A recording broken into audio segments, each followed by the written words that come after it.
요즘 제가 나도 나이가 들어서 그런가 하고 느낄 때가 있습니다. 그 중에 하나가 뭐냐면은 옛날 고등학교, 대학교 때 들었던 팝송들이 다시 좋아져가지고 가끔 듣게 됩니다. 사이먼 앤 가펑클의 사운드 오브 사일런스, 브릿지 오버 트러블드 워터, 비지스의 요즘 그 자주 듣는데 비지스의 퍼스트 오브 메이, 그리고 옛날에 들었던 클리프 리차드의 비전스, 존 덴버의 테이크 미 홈 컨트리 로드, 이런 노래들을 듣다 보면은 마음이 훈훈해지고 가끔 혼자서 이제 센치해지는, 옛날에 센치해진다 소리 많이 썼는데 센치해지는 그런 때가 많이 있습니다.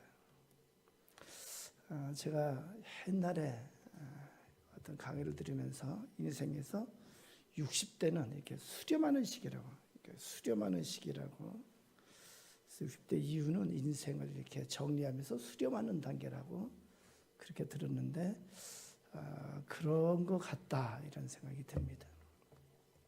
인생을 산다는 것이 뭘까? 저를 돌아보면은 두려움과의 싸움인 것 같습니다. 첫째는 죽음에 대한 두려움입니다. 죽음이라는 것을 알게 되고 나서 죽음 다음에 어떻게 될까 하는 두려움이 있었고, 또 나의 죽음을 구체적으로 생각하면서 먼저 나라는 존재가 소멸될 것이라는 그러한 두려움을 갖게 되었습니다. 교회 다니면서 죽음 그 다음의 세계가 있는 것을 알게 되면서 지옥에 갈 것에 대한 두려움이 아주 컸습니다. 그래서 죽음에 대한 두려움에서 어떻게 벗어날 수 있을까? 어떻게 자유함을 누릴 수 있을까? 그것이 인생의 큰 숙제였습니다. 또 하나의 두려움이 뭐냐면은 살아가는 삶에 대한 두려움이 있었습니다. 항상 바탕에 인생을 살아가는 불안과 두려움이 있었습니다.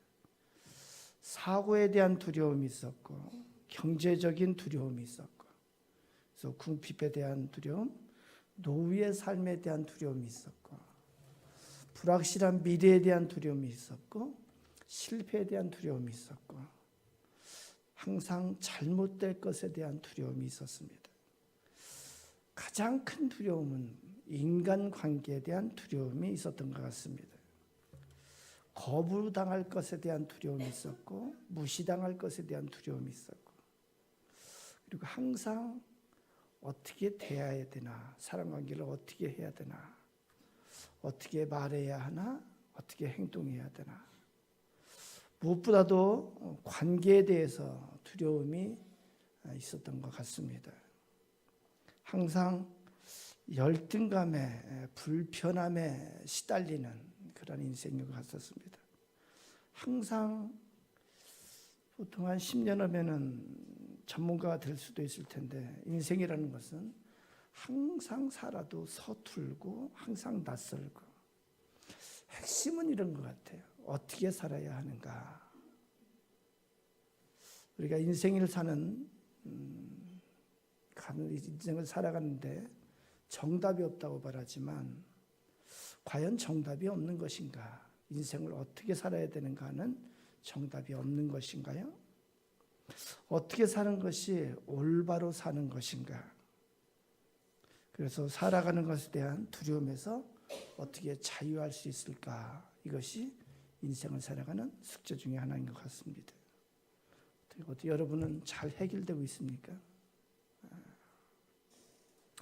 요즘 예배소서를 큐티하는데, 예배소서를 큐티하면서 제가 이번에 큰 은혜를 받은 것이 이 두 가지 문제에 대해서, 이 두 가지 두려움에 대해서 답을 주는 것이 바로 예배소서인 것 같습니다. 예배소서 주제는 하나는 먼저는 자녀됨의 영광입니다. 하나님의 자녀됨으로 갖게 되는 은혜와 영광입니다.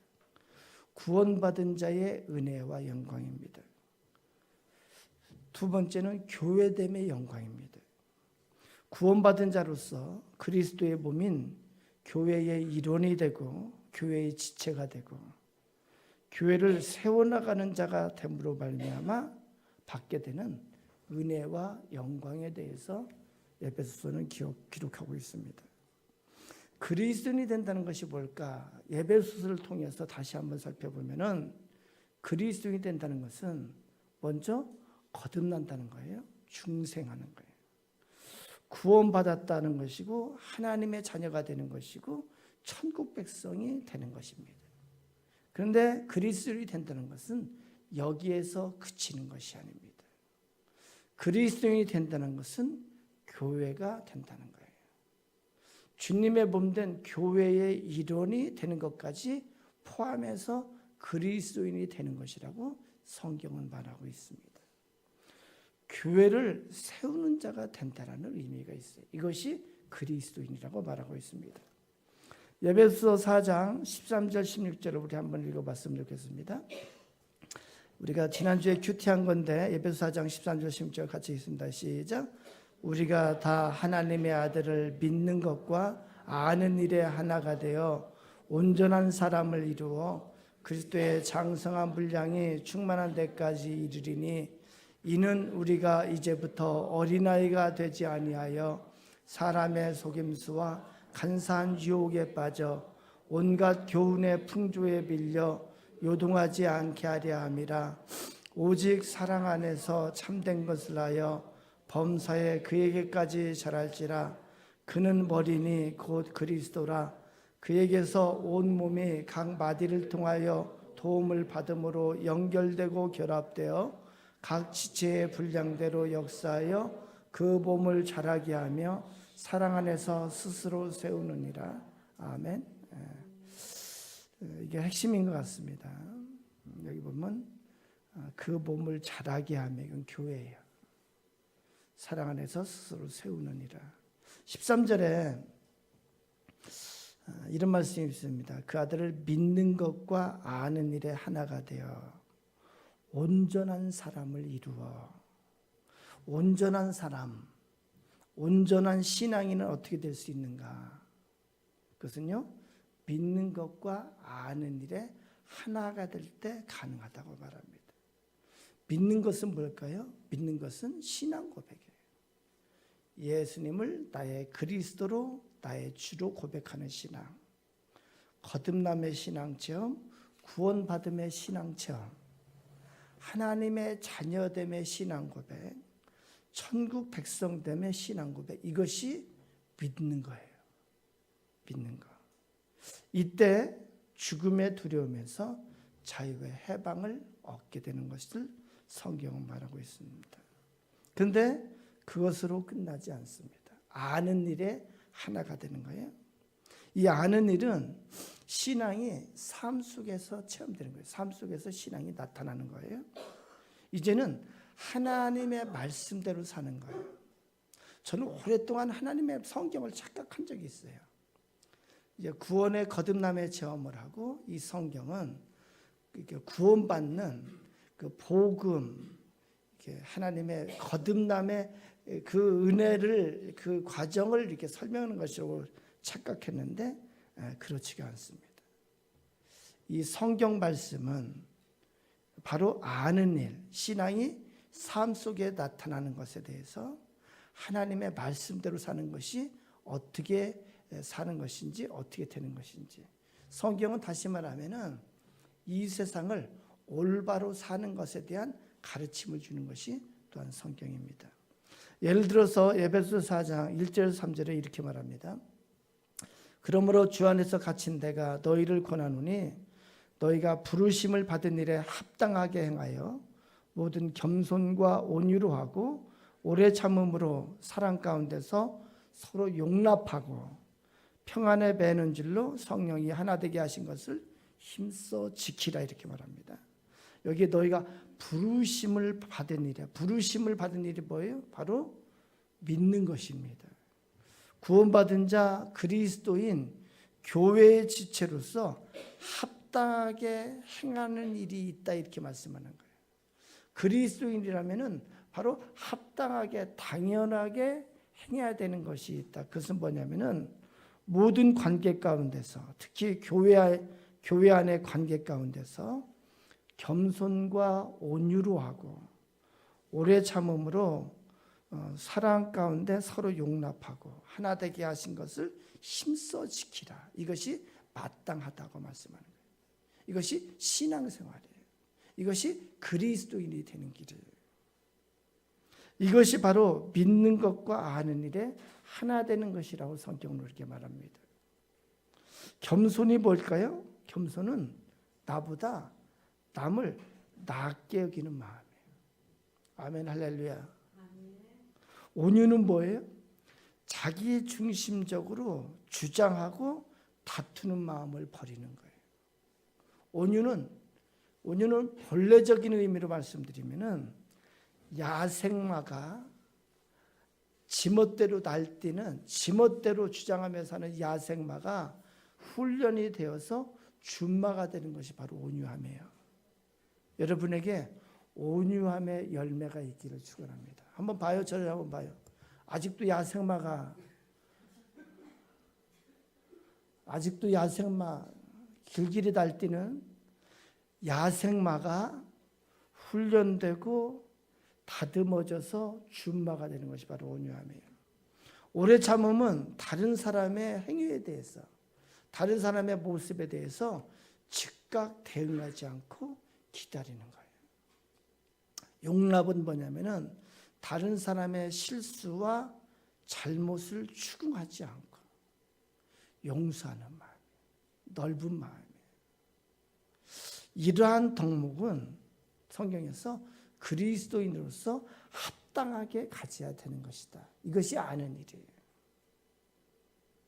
여기에서 우리가 생각할 것이 뭐냐면은 예수 그리스도께서는 왜 교회를 주셨을까요?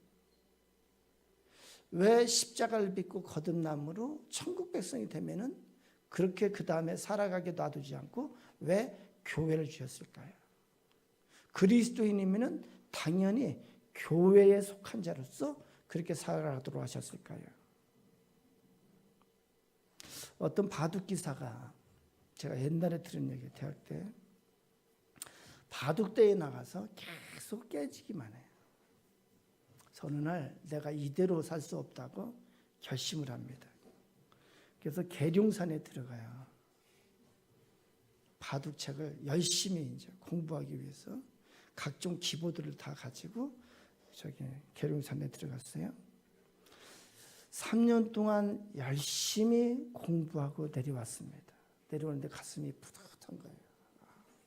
모든 바둑책을 다 섭렵을 했어요. 내려와서 자신 있게 바둑대회에 참석했습니다. 옛 호적수 상대를 만났어요. 이겼을까요? 졌을까요? 어떻게 알았어요, 여러분? 제가 몇 번 했나 이거? 졌어요.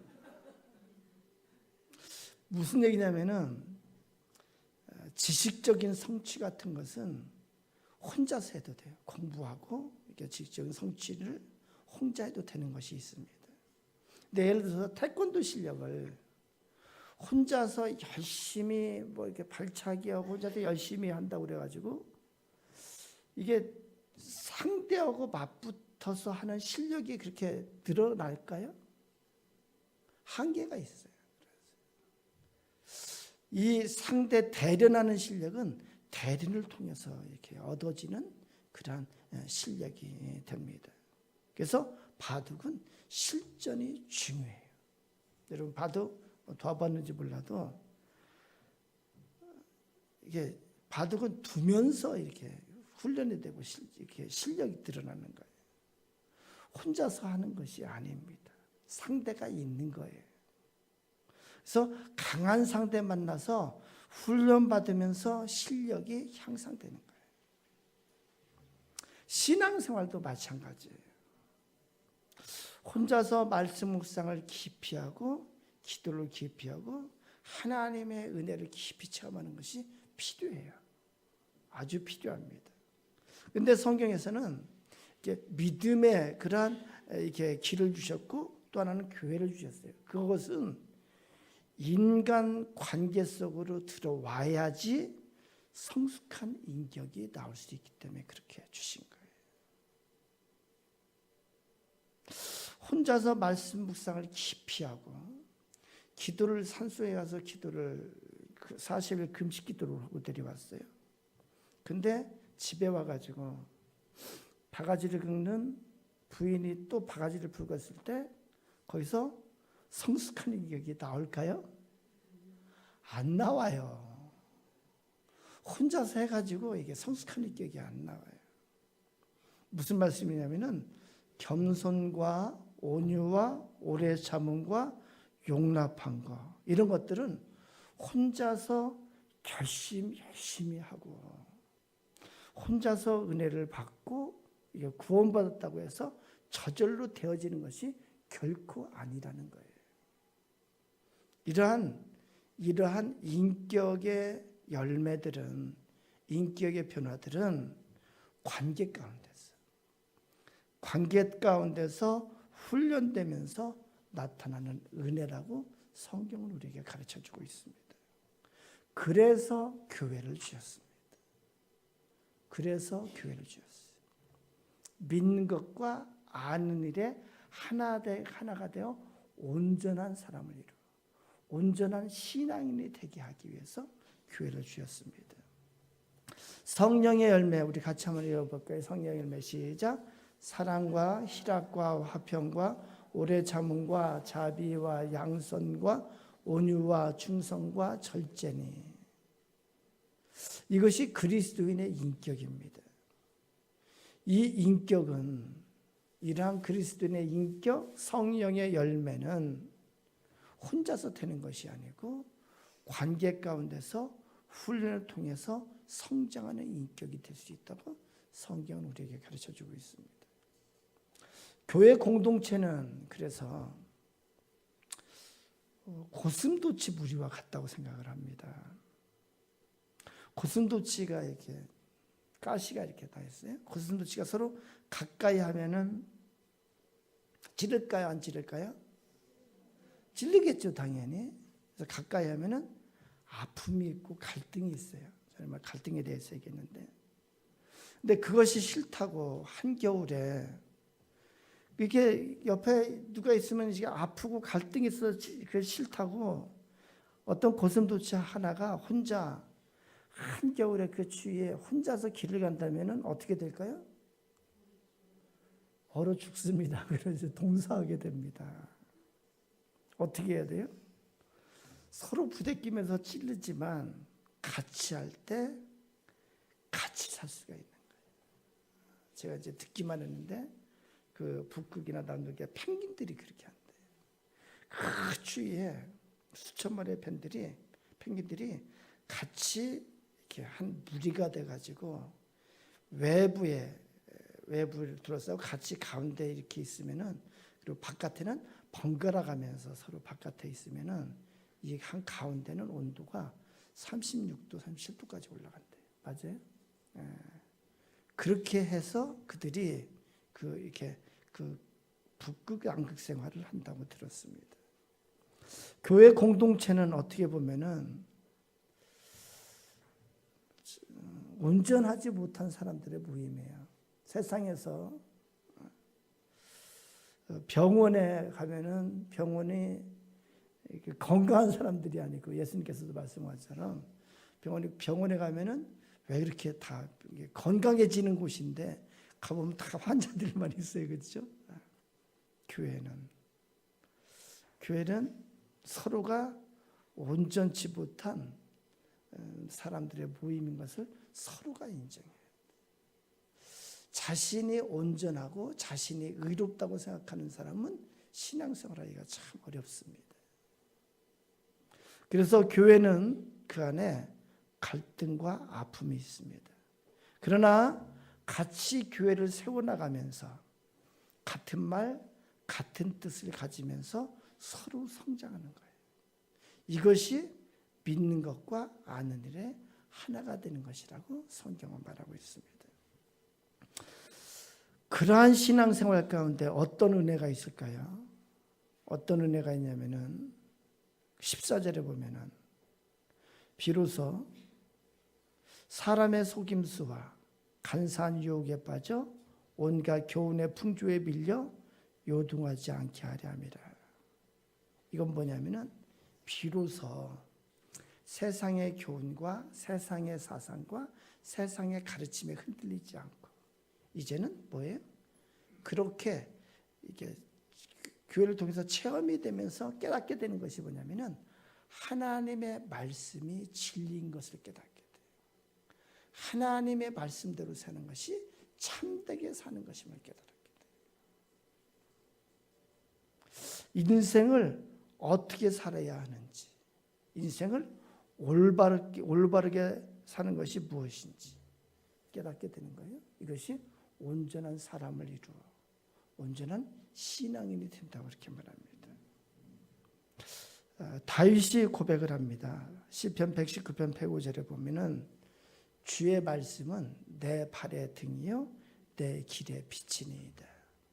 이거 뭐냐면은 내 발의 등이요, 옛날 어두운 길을 갈 때 발을 한 발 한 발 디딜 때 이 말씀이, 그러니까 이 등불이 그 발 앞에 밝히는 등불이 되는 것처럼, 그리고 길에 내 인생 전체에 빛이니이다.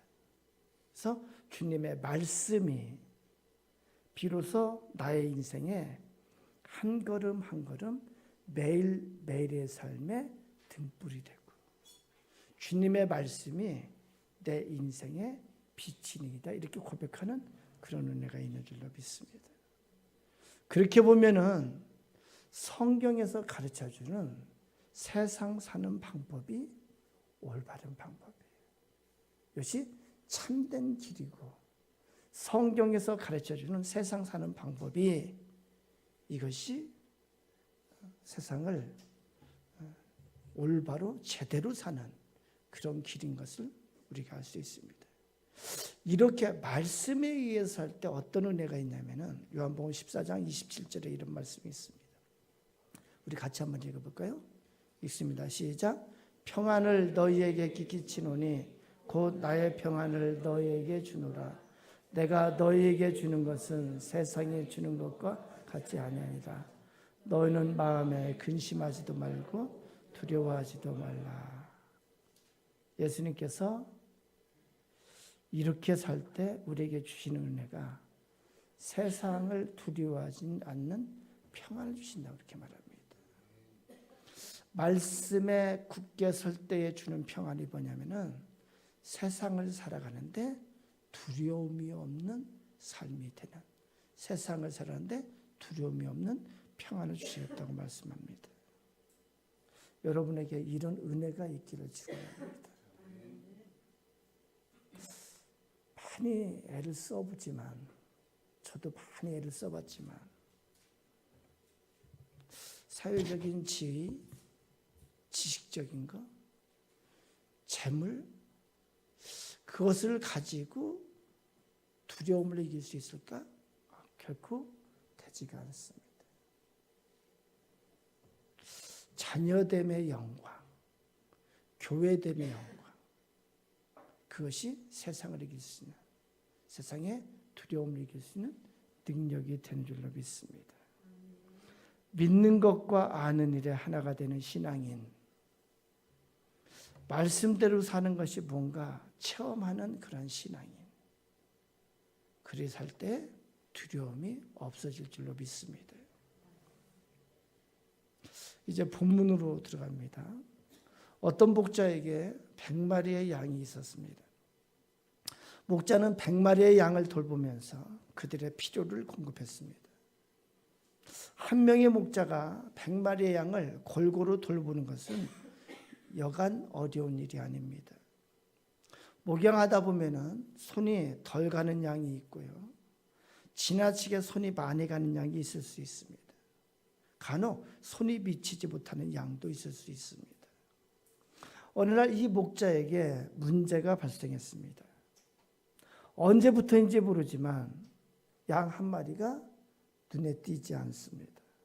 주변을 아무리 살펴도 도저히 찾을 수가 없습니다. 목자는 어떻게 해야 될까요? 이 목자는 이렇게 결단을 했습니다. 99마리의 양을 들에 두고 한 마리 잃은 양을 찾아 나서기로 결단을 했습니다. 그런데 생각을 해보면은 언제 어디서 찾을지 모릅니다. 그런데 99마리의 양을 들에 두고 한 마리를 찾으러 간다니 이럴 수가 없는 것입니다. 잃어버린 한 마리는 소중하고 이미 곁에 있는 99이라는 이 숫자는 무시해도 됐다는 말일까요?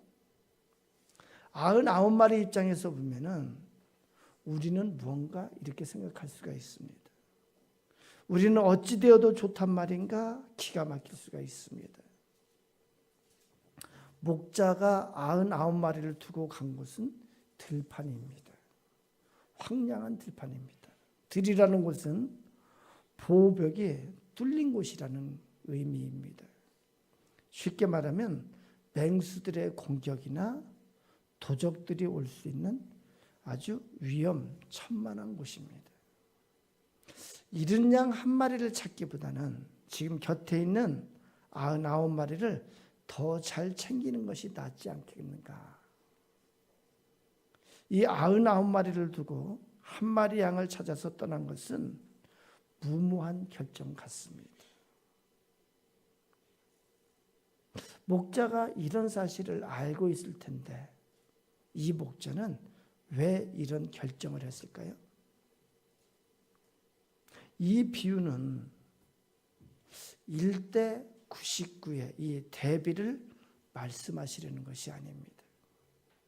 한 마리가 중요하냐 99마리가 중요하냐 그 가치를 말씀하시려는 것이 아닙니다. 예수님께서 이 비유를 말씀하신 것은 잃은 양, 즉 하나님께 돌아오지 않는 자들에 대한 하나님의 심정이 얼마나 간절한지 말씀하시는 거예요. 여기서 목자는 누구예요? 예수님이십니다. 그렇죠? 목자가 누구라고요? 예수님이십니다. 잃은 양은 누구예요? 아직 구원받지 못한 자, 불신자, 예수님을 거부하는 자, 예수님을 그리스도로 영접하지 않는 자. 99마리의 양떼는 뭘까요? 에? 누가 그러는데 이렇게 하는데 99마리는 뭐예요? 교회예요. 교회.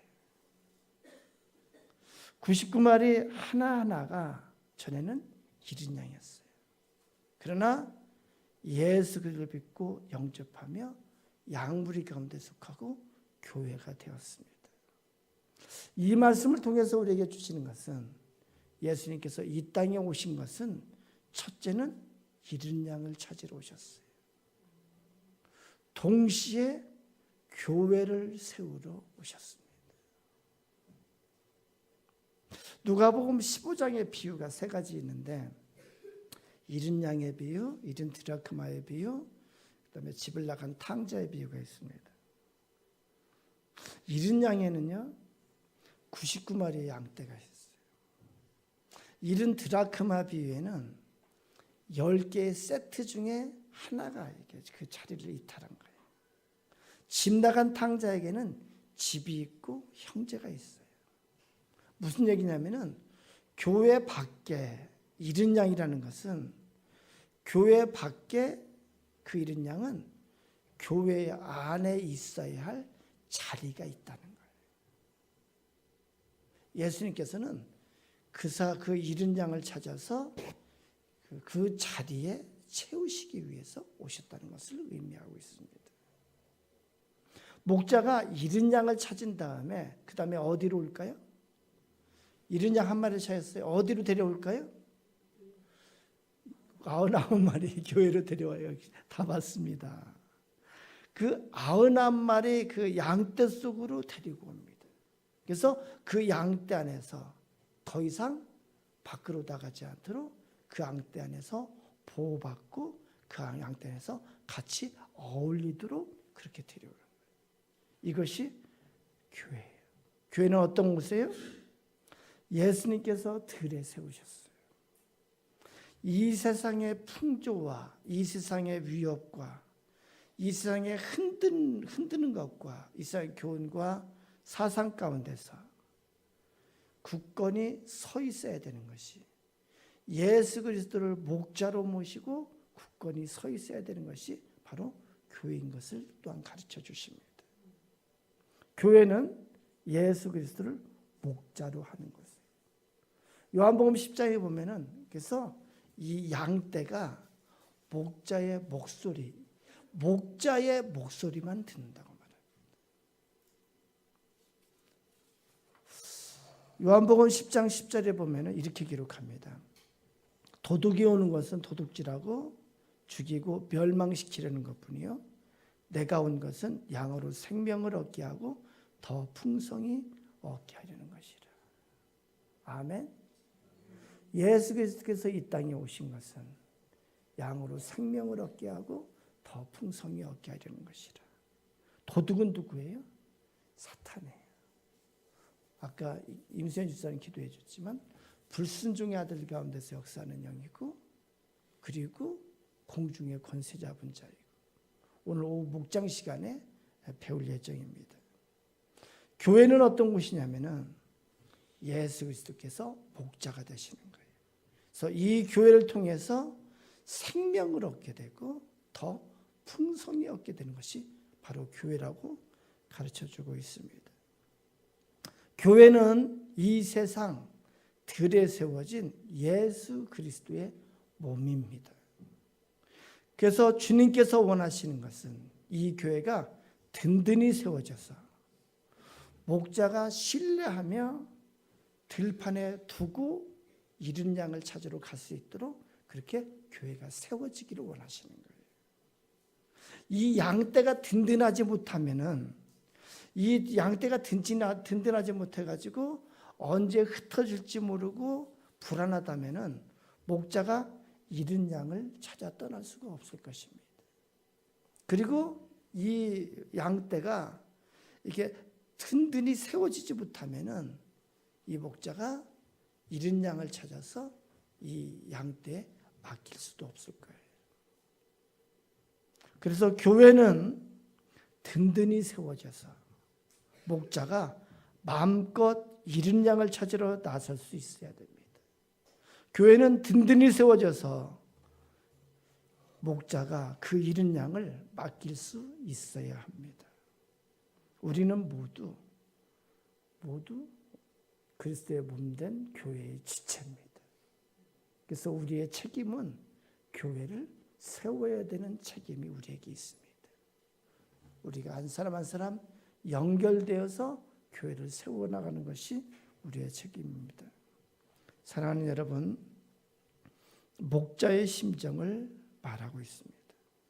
4절에 보면은 그 잃은 것을 찾아내기까지 찾아다니지 않겠느냐. 이사야 53장 6절에 이렇게 기록합니다. 우리는 다 양 같아서 그릇 행하여 각기 제 길로 갔거늘 여호와께서는 우리 모두의 죄악을 그에게 담당시키셨도다. 우리가 교회 안에 들어오게 된 것은 예수 그리스도의 이러한 은혜가 우리에게 있기 때문에 교회에 들어오게 되었습니다. 예수 그리스도의 십자가의 죽으심은 잃은 양을 찾기 위함이라고 말씀하고 있습니다.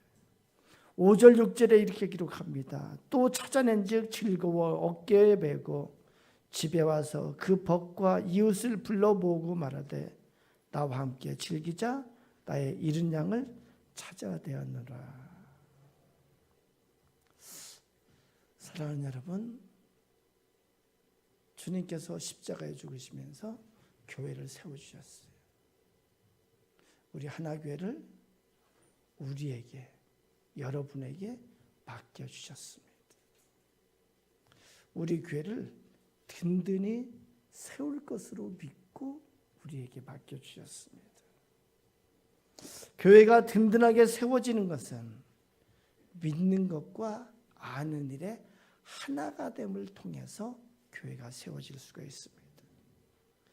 믿는 것과 아는 일에 하나가 될 때, 그때 비로소 그리스도인이 이 세상에 빛과 소금이 될 수 있습니다. 오늘 말씀을 통해서 교회가 세워지는 목적은 바로 잃은 양을 찾아 기뻐하시는 주님의 그 심정에 동참하는 것이라고 그렇게 말합니다. 우리 교회는 주님의 몸입니다. 주님의 심정을 가지고 신앙생활하는 자들의 모임이 바로 우리 교회입니다. 사순절 기간입니다. 이 사순절 기간에 예수 그리스도의 십자가를 묵상하면서 주님께서 잃은 양을 찾기 위해서 우리에게 이 교회를 세워주셨습니다. 이 사순절 기간에 예수 그리스도의 그 십자가를 묵상하면서 나도 동참하는 그런 사순절이 되기를 축원합니다. 한 영혼을 위해서 기도하며 태신자를 위해서 기도하며 그렇게 잃은 양을 찾기 위한 나의 목자의 그 애타는 심정에 동참하는 사순절이 되기를 축원합니다. 6월 말에 바로 잃은 양 초청주일이 있습니다.